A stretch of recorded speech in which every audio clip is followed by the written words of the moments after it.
Nous en venons maintenant aux questions internationales. Les États-Unis se passionnent pour l'affaire Watergate.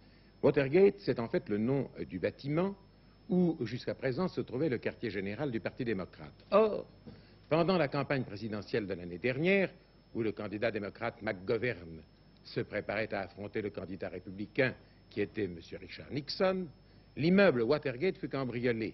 Et l'on dit que c'est ainsi que le Parti républicain aurait appris la stratégie électorale de ses adversaires, les membres du Parti démocrate. C'est peut-être le plus grand scandale politique américain depuis la fin de la guerre. Une affaire de table d'écoute téléphonique se greffe là-dessus. Le personnage clé semble être M. Mitchell, ancien ministre de la Justice et qui était, à l'époque du cambriolage, président du comité pour la réélection du président Nixon à la Maison-Blanche. Celui-ci vient de déclarer « Toute la lumière sera faite dans cette affaire ». De Washington, notre envoyé spécial, Charles Lambroschini. C'est ici que tout a commencé, dans les locaux abritant l'état-major du Parti démocrate, 4 mois avant l'élection présidentielle de novembre 72.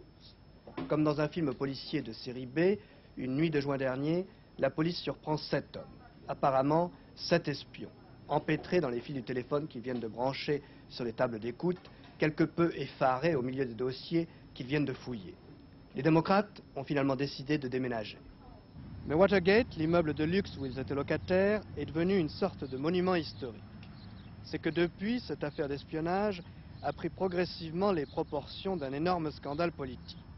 À mesure qu'il devenait plus évident, malgré les démentis de la Maison-Blanche, que l'opération d'espionnage avait été décidée par l'entourage même de Richard Nixon.